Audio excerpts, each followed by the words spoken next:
went into the off season. The best way to put it is we thought we were going to replace Hector Herrera and Steve Clark. Steve Clark, we said we're going to give Andrew Tarbell a shot at that position, give him an opportunity to play. I think Andrew would be the first one to tell you the first 2 games didn't go the way he'd liked. Then we went into the highest scoring team, the most difficult place to play in the league in Columbus, and he had a fantastic game in the shutout. And then unfortunately in the next game, 30 minutes in, he blew his ACL up and he's done for the season. So we've had to make a few pivots during this window.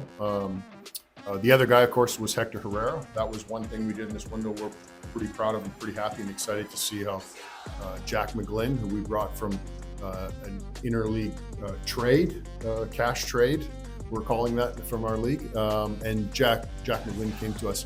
He's a technical player with his right foot. He's on the fringe of the U.S. national team, has a few caps for them, played in their recent game in the Nations League semifinal.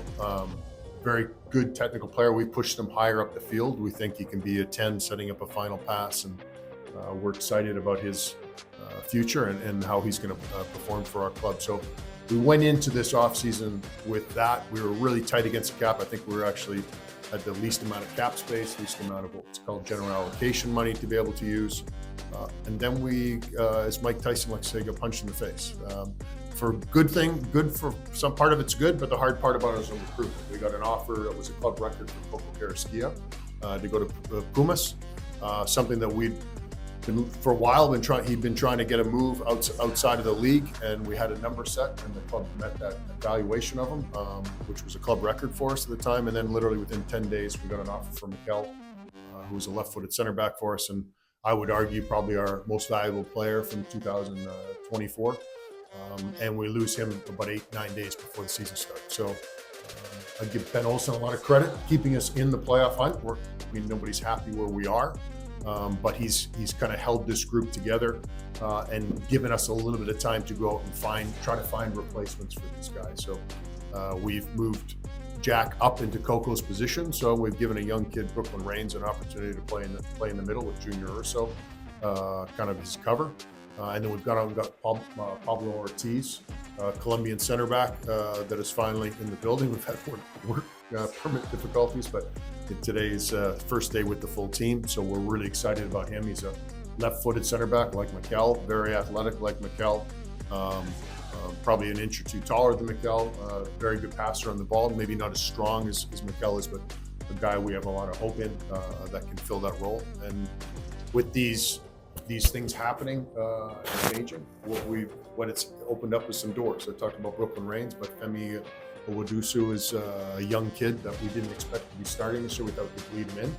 He's played every minute of every game so far this year. He's made some mistakes at some key moments, but he's also played very well. He's an athletic kid that can compete at our level, and he's working, I think, on the ball is going to be right now his biggest growth. We'll see the biggest growth. And in fact, last game we were just talking about before the practice started with Ben and Asher and I, that Ben felt that was probably his best performance so far this year. So it's nice to see a young kid get an opportunity, whether that was planned or not planned. It's good to see him try to excel at that. But for a window that we thought we were probably going to have 2 main pieces to replace, it's turned into now we're at 14 this window, which is a lot. Last time we did something like that, we did 17 players from 22 to 23 season. That worked out pretty well for us. I don't know if that'll happen this year. Hopefully it does. But for us, we like our group if we can get everyone back and healthy. A couple of players, Lawrence Anali, Nelson Quiones, who give us verticality, great speed, coming back from ACL injuries. Lawrence actually might beat Nelson back. Nelson's a pretty horrific injury. Lawrence's was pretty straightforward, but get those guys back on the field. Get Toyosi, who's a backup striker, get his permit done. We feel like we're getting pretty close to a full group, and I think once we have that group, we're a very competitive team. Sorry, long-winded. I think in the end, we're happy with where we were. I think we're disappointed if Asher Mendelson, when I say Asher, sorry, he's our technical director. And the two of us and Ben Olsen, we make decisions on players. Ultimately, Asher and I, our job is to get players in front of him that we think can help our team. What I would say, we're happy with who we ended up with by the close of the window. But what I think we're disappointed with was the speed at which we reacted to some of these sales. The Coca one, we felt we reacted pretty quickly because we wanted to give Brooklyn an opportunity and knew Jack could play in Coca's position. So that one we weren't too concerned about, although we were really replacing Hector. So we knew that once we got Lindgren, we were fine. That was pretty quick. But I think the center back one, we were a little slow to react to get somebody in here.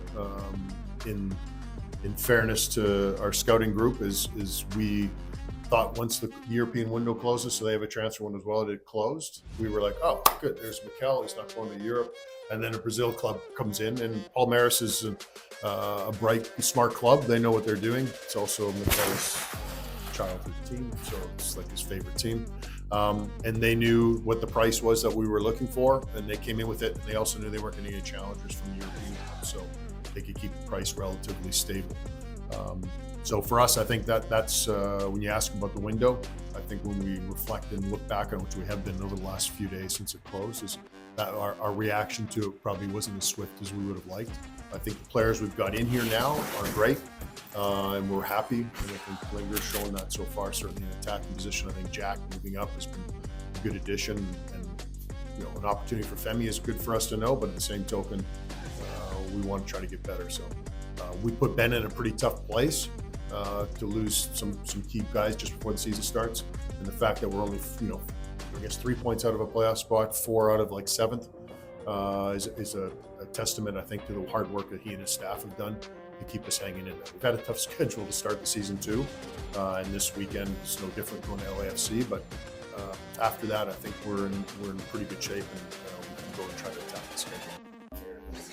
Yeah, sorry. So Eric and Amin, those are extensions that we started in the off season. As soon as our season ended, started discussions with them. These are core guys that have been part of our success over the last couple of seasons. So we wanted to lock them in and keep them here. And we're fortunate to have them in the building, and hopefully keep building on a tradition that we'd like to start here again, and kind of reestablish our winning tradition. Hopefully we can keep doing that this year. Because we've been saying this over the last 3-4 weeks, we've been almost getting a new player in every week. It seems like we also have a guy I haven't even mentioned, is Dwayne Holmes, who we worked really hard on getting signed, and he was going to play one more game for Preston North End, and unfortunately has a fibula break in his leg, and he's just coming back, but he'll probably be able to join us in the next week as well. He's a guy that can play in the top of the box, or can be a vertical winger. So we're excited about that. But I think for us, the big one, it was a bit of a race against time, but as we're starting to bleed these guys back in, Pablo's now available, Fortuosi will be available soon, and Ollie will be coming back, and I think once we get our full up and running, we'll be in really good shape. But it's still going to be patchwork a little bit as we move forward, but I like our group now. Window closes, when we sit back, I really like our group. Our goal was to build a sustainable winner. But I think we always focus on winner. But the real important piece for us is to be sustainable. And that's what that means. And I know I've talked to a lot of you about this, is, we draw a line in the sand saying we're going to be a playoff team. We're not now. We're 4 points out or 3 points out. But our goal is to always be a playoff team, because we think then we have an opportunity to win a championship. I have no idea on that one. That would be a marketing question, I guess. What were they called before? The Dynamo Girls. Dynamo Girls. We also had the 7-1-3 squad. Okay, I remember that. I remember we had cheerleaders when I played here. That was a long time. I believe to bring people back, I think you do have to have a winning product. That's first and foremost. I think we've done it the last 2 years, but unfortunately, I don't necessarily see fans coming out. So while that's a piece of the puzzle, I think it's only a small piece. I think in this city, fans, and please call me out if I'm wrong here, but I think fans, when they can connect to a team that's a team that works hard, that fights for them, believes in the city, I think that's number one. I think we have that in our group. I think we're a sport. We're very accessible. Our guys don't wear helmets. They don't wear pads, little shin pads, I guess. But they're accessible, and these guys are. I don't know if we're out in the community enough, if I'm being completely truthful. I think that's something we need to work on. I know when I played here, I was probably out a couple days a week at least, reading a book in school, going to supermarket, signing some autographs. But having said that, I know after games I would sign autographs, and there's no secret. I was one of the guys, Mike Chabala, for example, Brian Mullen and Craig Weibel. These guys would spend hours after games signing autographs. And I think there's a reason why people will go, oh, I remember him, because I actually had a moment where I had 10 seconds, 15, 20 seconds, a minute where we actually connected. And I think that's still part of our job. And it's something that we need to keep pushing as a club. And we have a few options with the U22 spot. I mean, Ibra, I thought his first year, I'll talk about him a little bit. The first year, I thought he did really well for us, scored some key goals, had some assists. And really in the last year, he really struggled to kind of get going again. And he's a good kid, and I wish him all the success in Columbus. And I think he's going to an environment there where they preach attacking soccer, and hopefully Wilfred can do his best and get him kind of back on track. That was a deal actually that took place with 2 minutes to spare in the trade window, by the way, too. So that was a tricky one. But that's a great question. I'm trying to remember his contract. There's been 14 of them this year, so I'm trying to remember. I think there might be some a mandatory certain amount of play stipulation, how much he plays and appears. That could be true. That I'm not 100% sure though. I can get back to you later. He'll be TAM. He's what's called TAM eligible. He could be a TAM player. Right now, currently with our roster situation, it's a little complicated, but it's much better for him to be at a DP charge, which is about 783 or something like that. So instead of taking on his full max TAM, would be basically $1 million plus that. So we'd be taking on about 1.7 in cap space. Instead, right now we take on about 700. Yeah. All right, one quick one. This game of soccer is all about the fans, and they are the people that make it what it is. Yes. Coming to stadium, filling up every time. What role does your feedback play in what you guys do in this building in terms of play? That's probably more of a front office question. They do. I know they've done some feedback surveys and stuff, but I haven't. In terms of my feedback, I'm trying to put the most competitive team I can on the field. Within a budget that we agree on with ownership, and we're very fortunate with the budget that our ownership agrees on. I think we can be a competitive team. So that's always been my focus. I haven't heard a fan come to me and say, "Hey, I just want a mediocre team, but I'd like something." Most fans come talk to me and say, "Why aren't we winning? Why do we stink right now? Why don't we be better?" And I go, "Okay, well, we're trying to solve that problem." So I don't know if that's answering your question. I'm not sure from the because we interact with them on social media sometimes. Yeah, I just look at I'm the wrong guy on social media. I mean, I'm still my university days were still with the typewriter and stuff. So, I'll get some feedback on that. But I would think for me personally, the feedback that ends up percolating up to me from fans is usually about results and how we're competing. Whether it's fighting for a trophy, fighting for playoffs, or a situation we're in right now, we're out of a playoff spot. So that's what I tend to focus on, is to try to focus on the performance and how we're playing. And I don't want to use excuses. We are where we are. We're not happy about it. We've got a long way to go, but I do believe in this group, and I believe this is a playoff. What will be the focus going to the next transfer window? Well, I think I said before, I think right now we'll probably take the next 6 weeks to evaluate the group. And as we get these players back healthy, it'd be nice to be able to evaluate the group with the Lawrence and Ollie playing on the left side, and Pablo Ortiz fit and healthy and getting a few games and reps in there. So it'd be nice to be able to see all these guys together and see how they fit and how they work together. And then the other piece for us is always going to be, we're outside of Real Madrid, I'll jokingly say the Seattle Sounders, but there's not many teams, PSG, that most teams in this sport, they try to develop young players and then sell them on. So the reality is we have a young player, young U.S. international in Jack McGlynn, who maybe an offer comes in for him, and then clearly we're going to need a 10 that can pass and make a final play for us. If Brooklyn Reigns goes and has a great U20 championship, he's a guy, well, that's after the window's closed. He's a guy that could also move on in the winter too, so we'll have to adjust to that. So there's always moving pieces in the sport, and to be honest, it's actually what I love about the job. Like, it's as much as not happy about where we are, the stress and the pressure to try to figure out a way to get out of this and try to get better.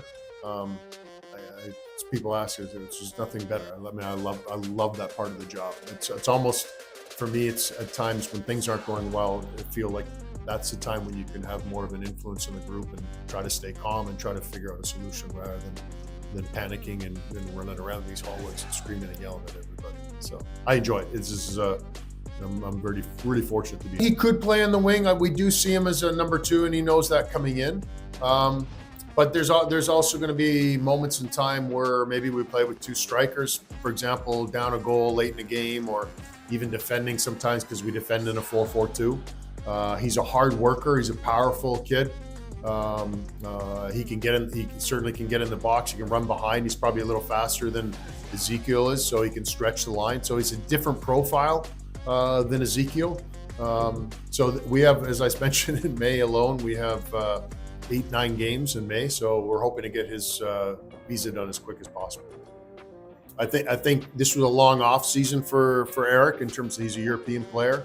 I think he'll be the first to tell you he probably didn't handle the off season as well as he should have. In other words, didn't come in at the fitness level that we would expect, and we have a pretty short build-up, and unfortunately picked up a hamstring injury right towards the end of it. And part of that was his race against time to get fit. So once that happens with any of our players, whether that's Eric Shevchenko, anyone, it becomes pretty difficult to try to catch up, and that's why you're seeing this kind of re-injury on, re-injury off.